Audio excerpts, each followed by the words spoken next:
yourself a cup of tea and a bite to eat. Turn the TV on, cast your eyes upon all the crazy things going on. It's enough to send you screaming through the streets. Where are we going? What have we done?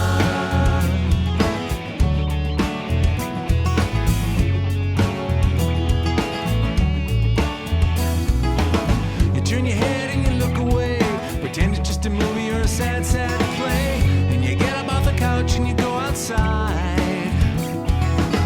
Then a homeless man doing what he can to live his life without a plan says hello just before you turn and run and hide. Where are we going? What have we done?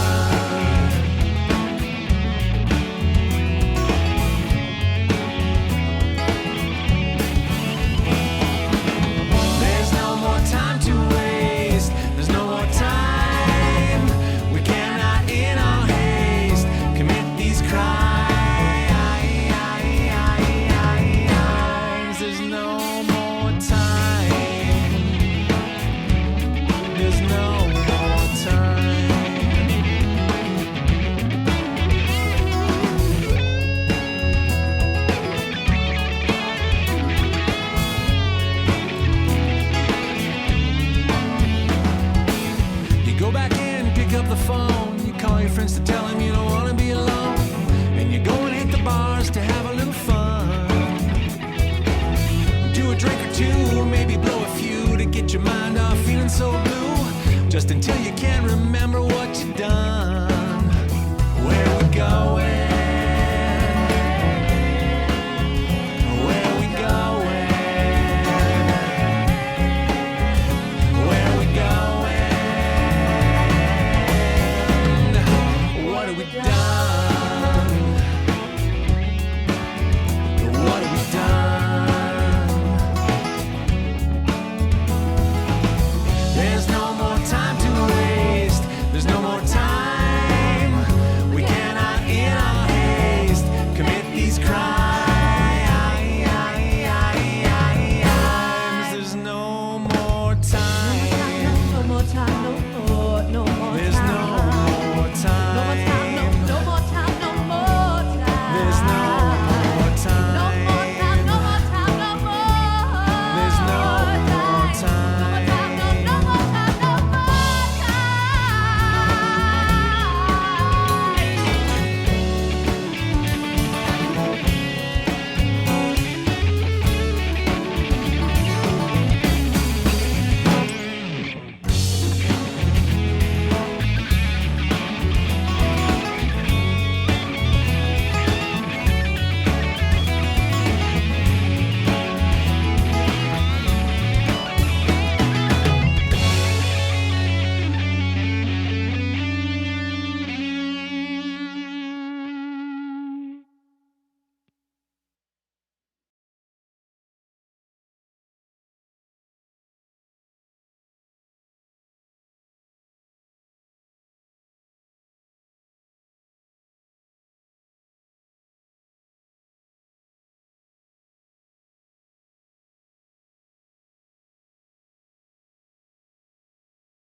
I think I may have been muted. Sorry about that. Welcome. You're going to see some clouds if you're looking at the video right now, or the live stream. If you're here, you're going to see some clouds blowing through the sky.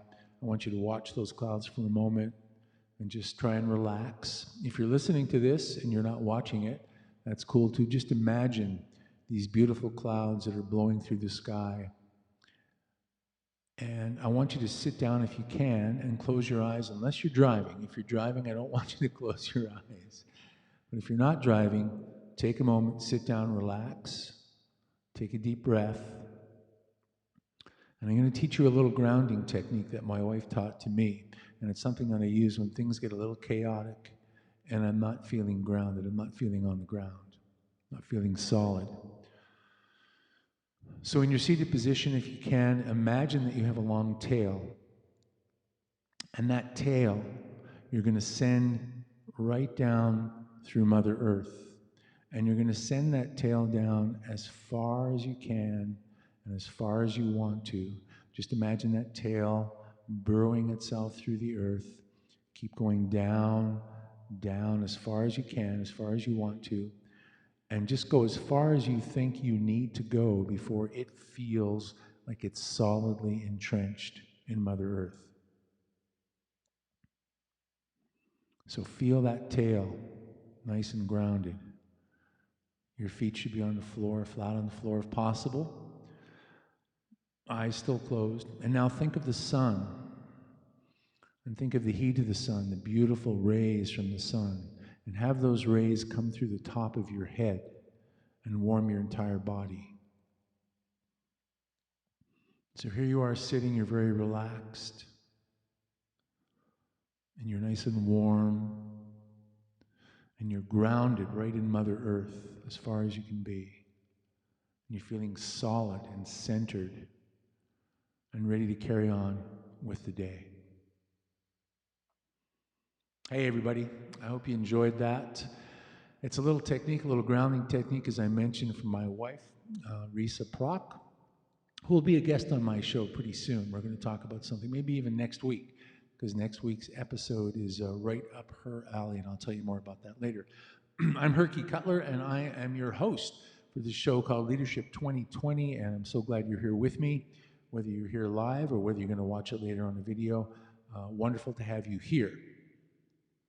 This show, Leadership 2020, this series, Leadership 2020, is about us helping each other become better leaders. And each week I'm going to have a theme like we have this week, but that doesn't mean that your comments or questions can't be about anything related to leadership. So if you are a leader in an organization and you're having an issue, or you're having a question that you want answered, please put that in the comments, and if I don't get to it in the live show, I'll definitely get to it after the show. And I'll answer your questions. And of course, you can always contact me directly, and my contact information I'll give out later on. The show is designed to be interactive, so it's hopefully not about me just talking the whole time. It's about answering questions, dealing with your comments, and taking care of any issues that you might be having. But if I do have to talk, I will, because I do have content to share with you, which I do every week. But again, like it to be interactive, would like us to learn from each other. So today's episode is called New Tools for Changing Times. And I may have done something that, I may have done something that a lot of people wouldn't do and maybe shared the best one first. So that little grounding technique that I shared with you could be the best tool that you'll ever need to be a great leader. And the reason for that is it's a tool designed to bring you into the present, to ground you. Now, I'm sure everybody has heard about being in the present, being focused, conscious. But a lot of us don't practice that, do we? If you watch people during the day, just watch what they're doing and how they're with you. Are they actually there with you in the present moment? Or are they thinking about something they have to do later on, or worried about something that happened in the past? They're not there in that moment. And what more important tool can a leader have than to be present at that moment with a staff or a customer or a supplier, client? It's so important. So it's actually, in my opinion, one of the best tools that we can have in a crisis situation or any situation. So there you have it. I gave you the best first. You may not have to stick around, although there are some others that you might want to listen for, even though I kind of fooled you a little bit with the title. Are they new tools? Maybe for some of you there will be. Maybe being in the present is a new tool for you. Maybe you don't spend a lot of time doing that. Maybe that grounding technique was a new tool for you. But probably, I'm thinking that those tools may not be so new for a lot of people. That doesn't mean that you use them all the time, and that doesn't mean that they're not relevant. So I'm bringing them up because I think they're really, really important to use as a leader, not only in crisis times like we have today with the pandemic, but just generally speaking as a leader. All right? So there you have it. So, folks, this live presentation, it's brought to you by my company, Foothills Youth and Family Services. Would love it if you were able to subscribe to my Leadership 2020 page. All of the links are down below in the video here. And also, if you could subscribe to my YouTube channel, I'd really appreciate that. So one of the things that I'm doing as a leader is rebranding myself, the way I put myself out there. And essentially, it's going to be mostly online, at least until we get back to having face-to-face training and speaking events. And so I'm going to start offering a lot of my content online through YouTube, not only in a live stream situation like this, but just short videos with content that hopefully leaders will appreciate. And in fact, at any point in time, if you have some thoughts about the kind of content that you'd like to hear from me, just let me know in a comment or an email or text. I think that one of the things that is really important about this kind of a show is that you know, leaders always need to grow, they always need to change how they react, and that really depends on what the situation is at the time, who their people that they're working with are, who their customers are, because those things change in time. The times change. And so it's important that leaders stay learning. That's one of the things that I'm doing, continuing to learn all this technology about how to run these shows and etc. So stay learning, stay focused, and stay in the present. All right, so what I want to do is I want to take you through a little bit of a slide presentation here. And these are, in this presentation, I'm going to be talking about some of the tools that I want to use. So the first one, let's go back here for a sec. The first one, again, some of these tools might be very, you already know about them, you already use them. But maybe there'd be a good reminder, and again, for some of you, they may be actually quite brand new. So the first one I want to talk about is educating yourself about what's going on. So we're talking about using new tools in a crisis situation. The pandemic, for example. If you listen, I listen to the U.S. a lot, U.S. news a lot, and the reason I do that, and I listen to Canadian news too, but the reason I do that is because I think the U.S. is so important to what goes on in the whole world. And I'm sure you're very aware of what's happening in the U.S. in terms of things like dealing with the pandemic. So, you know, we have a president, for example, who comes on tweets or comes on live and talks about stuff that seems to be untrue. He seems to be, in many ways, uneducated about what's going on. And whether that's because he doesn't want to listen to people, scientists, doctors, other people who are giving him information about what's going on, or he just, I don't know what his reason is, but he just comes across as not knowing very much about what's going on, and he makes these comments and these statements about what he thinks is going on, and then of course all these news sources are fact-checking and finding out that he's not telling the truth. It's really, really important to educate yourself about everything that goes on in your organization or your team. And the reason for that is because there's going to come a time like this when you're going to really have to know what's occurring around you in order to make the best decisions. And this may seem really simplistic, but it's true. The less you know about something, the harder it is for you to make a good decision around what's happening. So I implore you to find out as much as you can about what's going on. That doesn't mean that you actually have to do it yourself. If you have people around you that can do research, ask questions, talk to other people, and get the information you need, perfect. But educate yourself. Really, really important. Being flexible and adaptable.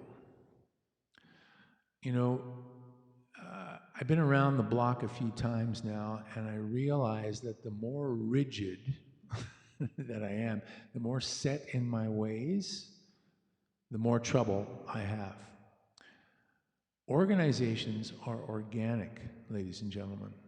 They're live. They change, sometimes moment to moment, day to day, month to month, year to year. They're never the same. And as I mentioned a few minutes ago in the opening, if leaders are going to be stagnant and think that they know everything they need to know about leading their organization, they're going to run into a problem. So really, really important to be flexible and adapt to the situation that's happening. And that might mean, you know, and we're going to talk about this in a couple of minutes, that might mean really paying attention to what other people in the organization are saying or the people in the community around you are saying about what's going on. If we're talking about COVID-19, you've been hearing on the news, you know, how flexible and adaptable people have to be. You know, people like restaurant owners, bar owners, one day they're open, you know, having to practice social distancing and so on. Next day they're shut down. And then 3 days later they might be open again. And, you know, it must be driving them crazy, but they have to have that mindset of, hey, I have to do the best I can with what I have or what they're giving me, what I'm being allowed to do. So really, really important to be flexible and adaptable. Next is prioritizing.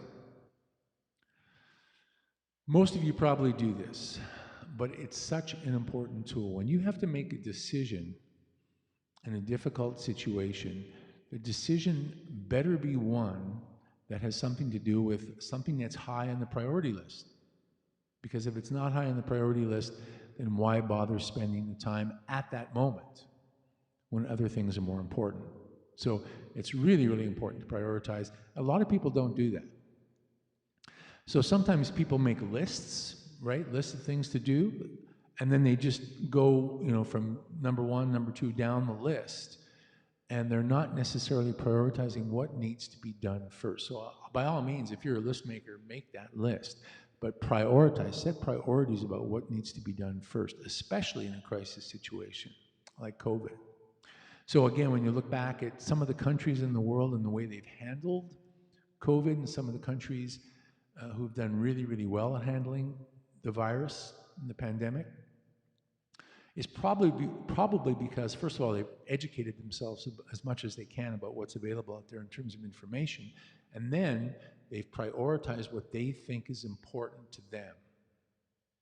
So I'm going to use the US again as an example because it's a glaring one for me. So the US, in many respects, at least the federal administration or White House, what's important to them seems to be the economy. And they talk about the importance of the economy and its impact on people. And I get that. I get that. If people aren't working, that can create all kinds of issues for an individual and for families and for communities. I totally get that. But it seems to me that their focus is mainly on the economy. Even though that over 150,000 people have died because of COVID-19. Other countries in the world seem to have a different priority, and the priority is the health and well-being of their people. And so they've done everything they can to protect their people first, and the economy comes second. And they have a national plan on how to roll out the economy in terms of those different phases. But the most important part, and we'll talk about some of these countries a little later, the most important part was how they dealt with their priority. What's the most important thing to them at this point? So prioritize. This is another thing that leaders don't do well, at least in my experience. They don't necessarily leverage their team. You know, a lot of leaders let ego get in the way. We think we have the answers, we think we know what we're doing, and we think we can do things better than other people on our team. And I get that. Is that the best way for a leader to be? My opinion, it's not. So everybody on your team needs to have some kind of a role, especially in a crisis situation. Well, all the time, really, or else you're going to disengage those people from your organization. They need to feel that they're wanted, they need to feel that they're needed, and they need to feel that they can contribute something. And absolutely, in a crisis situation, these people can. So sometimes, when things are tough, we get this tunnel vision and we think, okay, we're just going to go in this direction, and I don't have enough time to talk to everybody and get everybody's input. But it's really important that you leverage your team to get as much information from them as you can. It goes back to that educating yourself and engaging your team, because you're not the only one responsible for what goes on in the organization. Everybody is. You may be the leader or the head of it, but everybody is still needing to be everyone still needs to have some say and some input and have some role, some job to do, especially when times are tough. So leveraging your team is really, really important. This is also crucial, relentless communication. Relentless communication. What I mean by that is always keeping in touch with people in whatever way you can, whatever way is easiest, most efficient, whether it's email, texting, some kind of Google document, whatever, so that you are kept up to date and all your people are kept up to date as well. Because it's really important for your people to know what's going on. So, what happens when there's silence in an organization? When there's silence and people don't understand what's going on, they start to talk amongst each other, they start to gossip, they start to speculate, and sometimes they kind of talk about what the worst is, what's really going on, and a lot of time is wasted, and of course a lot of anxiety is created because of that. Communicate to your people, tell them what's going on, tell them what you're thinking, tell them what your thoughts are. If it's a senior management team, tell the people what's going on in terms of what the senior management team is putting together in terms of a plan. It's really, really important. So relentless communication is another thing that you can add.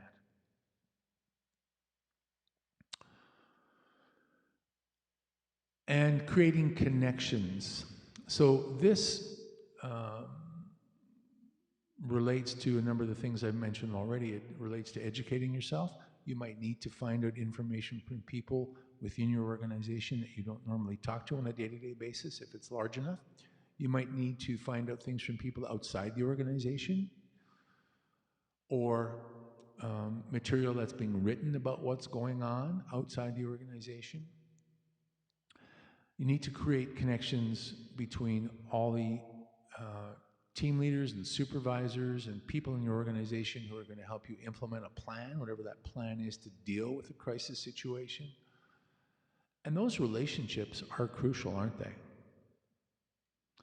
So if you're not developing, if you have a larger organization and you don't know a lot of your people really well, it's time to start creating those connections, because you're going to need those people someday. And it's really, really important to get to know them a little bit. And be connected, be united as a team, as an organization. Because when you're dealing with something that's really serious, those relationships are going to be what helps get you through. People will be doing things for each other because they care about each other, because they have a relationship with each other. They're connected to them and they want them to succeed. So really, really important. Next one is being authentic. So this is a tough one. This is a really tough one, I think. A lot of people think they're being authentic, but I think that they're putting on an act. And I'm not sure how to, I'm not sure what I can say to teach people to be authentic, other than they really have to become more self-aware and become more honest with themselves in terms of who they are and how they show up in the world. Authenticity is about being honest, about being open, about being vulnerable, about taking responsibility for your mistakes, about integrity, keeping your word. Those are all things that are important in terms of being authentic. So, that phrase, walking the talk or talking the walk, I like that reverse one actually better. Really, really important. So have a look at yourself and ask yourself that question. Am I being really authentic? Am I being who I really am when I show up to work as an organizational leader? Because if you're putting on a mask, and I get that, we all put on masks in every different part of our life. So we have one mask as a dad, and one mask as a leader, and one mask as a son, or whatever it is, whatever roles that you have in your life. We do put on these masks, but through it all, there should be a thread of you being you. And I think deep down inside, we all know when we show up and we're not feeling like we're being our true, authentic self. And sometimes we do things because we think other people want us to do them in that way. And so we get their approval, and that approval makes us feel good. But then we go home and say, there's something about that I didn't really like, because I didn't really say what I wanted to say. I wasn't really open and honest about what I wanted to say, and I just got other people's approval. So be authentic. Another new tool, I don't know, is it new for you? Managing yourself.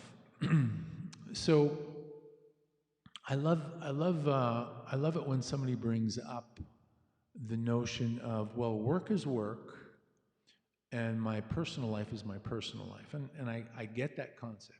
I really do get that concept. For people like me, there's such a gray line between the two, because my work is so important to me. It's a huge part of my life, and it becomes, who I am. It is who I am. And that's not to say that I don't make time for things outside of work, like relationships and things that I do for fun and that sort of thing. And that's all about managing myself. Because as an entrepreneur, work can happen anytime. Sometimes people say, "Oh, it's Monday." I don't even, the only day I really know right now is Tuesday morning at 10 a.m. because I'm doing the show. But other than that, I'm not real cognizant of what day it is. I could be working on a Sunday night, preparing something for a presentation. I may not work for 2 weeks, and so I kind of lose track of days. But it's really, really important that I learn how to manage myself so that I can show up to be the most effective leader, especially when times are tough. And managing yourself, all those things in that little slide there, taking care of your health, eating properly, getting enough sleep, making sure that you have personal relationships that are important to you, and fostering and nurturing those, taking care of your finances, having fun. All of those things, managing yourself, will help make you a better leader. And sometimes when we get caught up in our work, if you're a workaholic, whatever that term really means, you get caught up in your work too much and you forget to take care of yourself. Even things like we did at the beginning, that little grounding technique. Take 5 minutes out of your day just to ground yourself and breathe and refocus. And stop. Just stop for a moment and think about what's going on around you. And if you're multitasking, a lot of us, my God, we do 8 things at a time, and it can drive us crazy. And I've learned, whether it's a gender thing, whether it's a male thing or not, I've learned that multitasking does not work all that well for me. I need to focus on one thing at a time. And I know that about myself, so that's self-awareness. So, I may not spend 5 hours in a row doing one thing at a time. I'm smart enough to know that can burn me out too, so I might do one thing at a time for an hour or 90 minutes and then move on to the next one. So it's really important to manage yourself. So is this a new tool? It's probably not, but still I meet all kinds of leaders who don't manage themselves very well. And it shows up in their work. It'll manifest itself in some other way. So there you have it, managing yourself. So those are the tools that I wanted to share with you in terms of being new. There's a couple more we're going to talk about here in a minute. Again, if there are things that you're not doing, I'm going to encourage you to start doing them, even in small little doses. And I'm actually going to go back here, just in case you've just joined us. We're talking about some new tools, or tools that you might need to have in order to be a better leader, more effective leader, especially in a crisis situation during tough times. So again, if you're joining us here live, I see that Paul is here. Hi, Paul. Good to see you again. I'm going to have to give you shares in this company. Such a loyal supporter. I appreciate you, Paula. And people who will be watching this later on. Again, I mentioned that some of these tools may not be new for you, but they are probably things that you may or may not be doing well or enough of. So just want to quickly go through them again.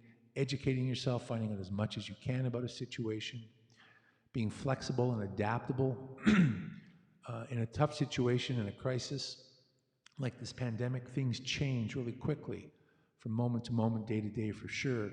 And you have to be flexible and realize that your choices, your decisions will be made on what's going on at the time.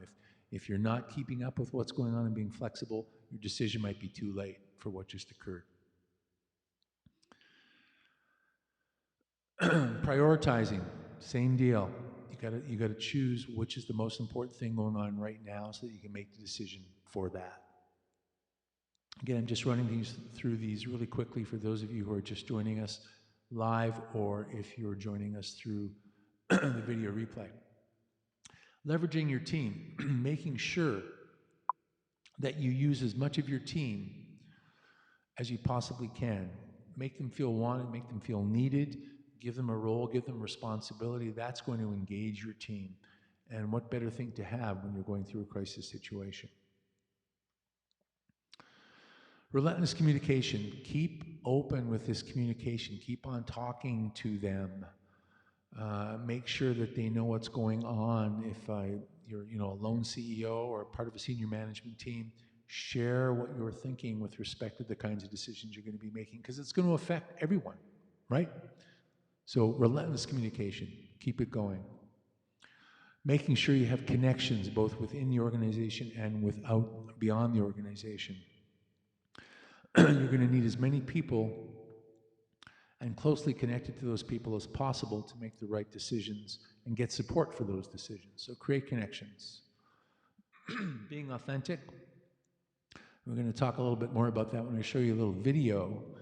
And I have a real concern about one of the things that this person is promoting as something that he thinks effective leaders should be doing. And it has to do with authenticity. And then managing yourself, making sure that you take good care of yourself in all aspects of your life. The more you do that, the better, stronger leader you'll be. So I want to talk real quickly about pandemic, COVID-19, and how it's been handled in the world. You may or may not be aware of it, but a number of the countries that have been doing the best at handling COVID are all led by women. Now, is this a coincidence? No.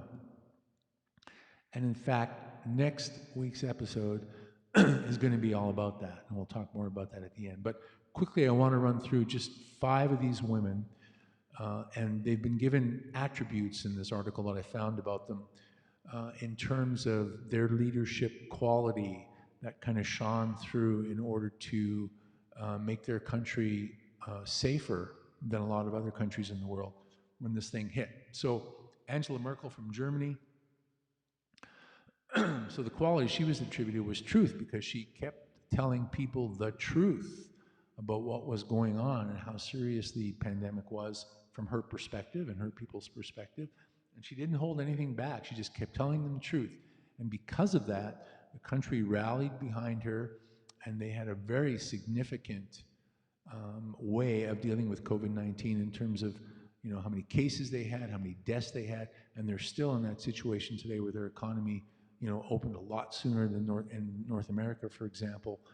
And it was because she was willing to tell the truth and not hold any punches. So that's the German example. In Taiwan, I can't pronounce this woman's name, so I'm not going to try. But the leader of that country chose to be very decisive. So what she did was she gathered all the information, she educated herself about what was going on, she prioritized what she thought was important, and then she made those decisions right away. And because of that, again, Taiwan was one of the leaders in terms of resisting the impact that COVID-19 had on that country. New Zealand, you probably have heard about this woman a lot, Jacinda Ardern, in terms of some of the other things that she's handled. Well, the same thing here, same as Taiwan. That making quick but informed decisions based on the information she had and the willingness to gather information, be open, and using the relationships that she had within her government and beyond her government to make decisions that she felt was best for her country. And that priority, again, with some of the others that we've talked about, the priority was, first and foremost, the health and well-being of our people. And we'll deal with the economy later. So she was given that trait of being very decisive as well.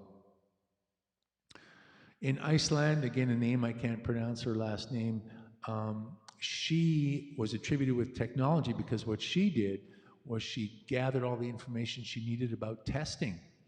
And in Iceland, they implemented an incredible testing program that kept them way ahead of the game in terms of how many cases that they had, where the cases were, how they could be treated, how they can be isolated, quarantined. And that made that country a leader in terms of what happened with number of cases and number of deaths. And finally, Erna Solberg from Norway was given the attribute of love. And what this woman did was, again, it was clear that the number one priority was the health and well-being of her people, and especially the children. She invited children to listen into meetings that her government was having about what was going on in the country, because she wanted the kids to be informed so that they knew what was going on, so they wouldn't be scared. They would just know exactly what was going on, and we're going to deal with it. And Norway was, again, one of the world leaders in terms of dealing with the pandemic. So there you have it. A bunch of tools for you to use. Hopefully that they were some that, if you haven't used, they were good reminders of things that you might want to think about doing. And also some examples of some leaders in the world who are dealing with COVID-19 in an extremely good way, and they all happen to be female. And there's a reason for that. There's a reason for that. There's something about the feminine that needs to occur more often in this world and within organizations, and that's what next week's show is going to be all about. Again, I'll tell you a little bit more about that. I'm Herky Cutler. If you're just tuning in, this is Leadership 2020. This is episode 4, called New Tools for Changing Times. If you're just joining us, would love it if you'd join my Facebook page, like my Facebook called Leadership 2020 page. Subscribe to my YouTube channel. I will be using YouTube a lot in the future, presenting most of my content on there in short snips and bits for leaders. Let me know what kinds of things you want me to put on YouTube, and I will. So I'm going to be developing that channel. I'm actually, as we speak, in a YouTube Academy right now, so learning all the ins and outs of YouTube, and hopefully that'll help me make better videos. This show is brought to you by my company, Foothills Youth and Family Services. Please make comments. If you're not here live now, that's great. If you watch the video later on, ask me any questions you have about leadership. either this about this show or anything else you have about leadership, and I will make sure to answer them. So let's see who we have here. We've got Paula. She's our one and only person who's commenting. Hi, Paula. It's good to see you. You are the #1 fan. You get that. You should have a badge for you or something. I really appreciate your support. And I like your comment. You've never had to be more flexible than you have in the past few months.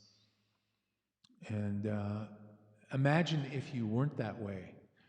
If you had the mindset that whatever I'm doing is good and things will change, and I'll just keep on this path, thinking this way, and things will just fall into place. My guess is that probably wouldn't work.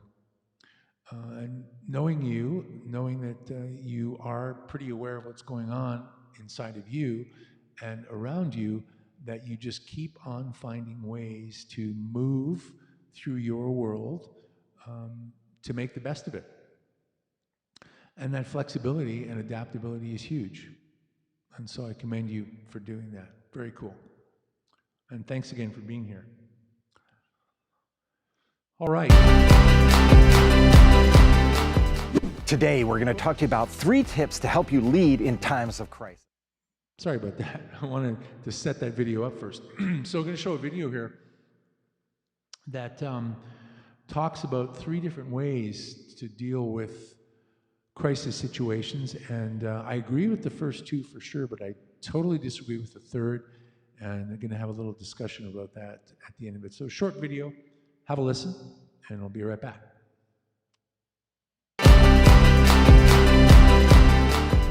Today, we're going to talk to you about 3 tips to help you lead in times of crisis. Let's do this. Tip number 1, seek advice from people outside the tornado. You might be dealing with layoffs, reassignments, cash flow problems, HR issues, you name it. But because you're on the inside, you might not see a clear path forward, which is why you need a third-party perspective. That can come in the form of a consultant, a mentor, a coach, a friend, or even a loved one. The key is that they're on the outside looking in and they have as much data about the situation as possible. Tip number 2, seek advice from someone inside the tornado. Now, tip 1 was seeking advice from somebody on the outside. Tip 2 is seeking advice from somebody on the inside. And there are 3 reasons you want to do this. A, you need good data, which comes from people on the front lines. B, you need to let people express their own feelings about the situation, which reduces their stress. And C, you need to build consensus for the decisions you'll make in the future. That last point about building consensus is an important one because it helps you plant seeds for support as you move forward with the tough decisions you're going to make moving ahead. Tip number 3, practice radical honesty, but not radical transparency. What do I mean by this? Radical transparency, which is being totally transparent about everything, can actually be harmful to an organization. But radical honesty can be helpful to an organization. Let's say you have an employee who asks, are you going to lay people off? If you answer yes, you create chaos. If you answer no, you might be telling a lie. Here's how to handle that. You simply say, I'm not prepared to give you an answer on that right now, and then shift gears to another topic. By using the word prepared, I'm not prepared to give you an answer on that right now. You're not saying that you don't have an answer. You're saying that you're not ready to share the answer. That's radical honesty, but not radical transparency. So there you have it, 3 tips to help you lead in times of crisis. 1, seek advice from people outside the tornado. 2, seek advice from people inside the tornado. And 3, make sure you practice radical honesty, but not radical transparency. My name is Jamie Turner. This has been In 60. If you like what you saw, hit the subscribe button and be sure to hit the bell to be notified next time I upload a segment like this. This has been In 60, and I'll catch you next. Well, Jamie, I don't know what you thought about that, but here's my take on it. I have no problem with the first 2. In fact, the first 2 things that he talked about in terms of tips dealing with a crisis situation fit very well into the tools that I shared with you. So that whole thing about, looking outside of the organization for information, that's all a part of creating relationships, educating yourself, and gathering as much information as you can. So I get that, totally agree with that. And then finding someone on the inside of the organization, same thing. Both of those tips have everything to do with the communication factor, gathering information, prioritizing, creating relationships, leveraging your team, all that stuff. So I think that's great. It's the third one that I had a real difficult time with. So that, difference between, how did he put it, radical transparency and radical honesty. And the example he used, where the answer would be, I'm not prepared to say this at this time, and then shift and sort of change the conversation to somewhere else. That's where I have a real issue. And some of you may not agree with it, and I totally get it. But for me, if you're going to be authentic, I don't have a problem with being transparent. Because transparency means being honest. This is what's going on, folks. It also means vulnerable, because something may be going on that you're responsible for. Excuse me. And as a leader, I think you need to step up and take responsibility for it. So, that example that Turner gave around, layoffs. If there are going to be layoffs in the organization, then I'm going to tell people that. And we're going to have a discussion around, how that's going to happen if I knew that, or if we don't have a plan yet, we're going to make a plan. And people need to know that, need to prepare for that. It's not like, they're not children. We're not dealing with children here that, people might get anxious, they might get scared. I get that. But they need to learn how to deal with that.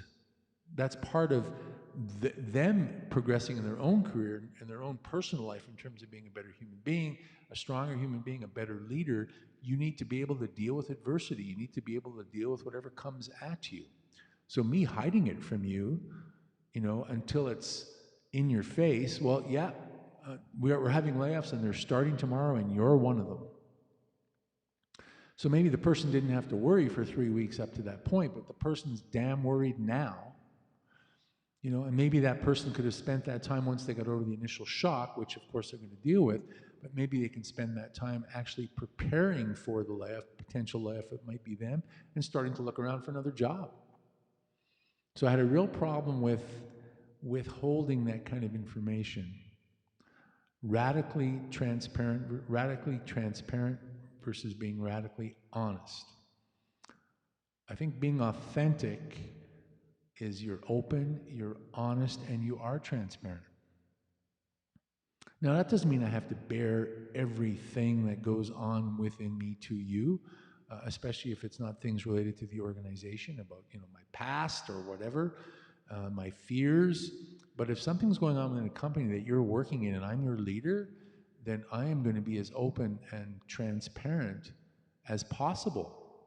And I can't see a whole lot that would stop me from doing that. So there's my take on Jamie Turner's video. All right, ladies and gentlemen.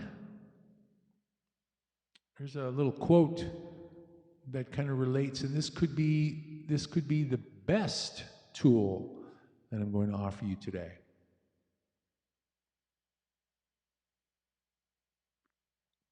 I'm going to read this to you in case you're not watching the video and you're listening. All of the great leaders have had one characteristic in common. It was the willingness to confront unequivocally the major anxiety of their people in their time. This, and not much else, is the essence of leadership. John Kenneth Galbraith, who is a very famous economist and author. All the leaders, all the great leaders have had one characteristic in common: the willingness to confront unequivocally the major anxiety of their people in their time. This and not much else is the essence of leadership. I think this talks directly to what Turner was saying about radical honesty and radical transparency, and what I'm saying about authenticity. You need to find out where your people are at, and then make decisions based on where they're at and how they are. And so I think it's really, really important. If you, again, look at the American example and Trump, does he have his finger on the pulse of the American people? He may have his finger on the pulse of the people that support him, but that's a real small majority of people in the country. So does he have his finger on the pulse of everyone else? Is he making those decisions for the best of most people in the country? That's something for you to answer, but in my opinion, he's not. And so the way you do that is by having relationships with the people in your organization, by being open, being authentic, being vulnerable, willing to listen to who they are, being in the present moment, all the things that we've talked about. These are all tools, ladies and gentlemen, that are really, really important. And again, they may not be new to you, and maybe you're practicing them every day already, and if you are, that's great. If you're not, pick one of them and create a little action plan around how you can incorporate that into your organization starting tomorrow. Simple. The execution, the planning for it is simple. The execution is a lot more difficult. I'm sure you're aware of that. All right, ladies and gentlemen, we're coming to the end of this show. Again, if you have any questions or comments that you haven't put in the live comment section, feel free to do so when you watch the video. I will definitely answer them all. And I want you to tune in next week, because this is what we're going to talk about next week, why organizations need more of the feminine. And this is going to be a really exciting show, I think, because I've been thinking about this for a long time. I've been talking about it to people. I've been talking a lot about it with my wife, Risa Prock, and I'm going to invite her to be a guest. She doesn't know that yet, and hopefully she'll be here. She has a lot to say on this topic.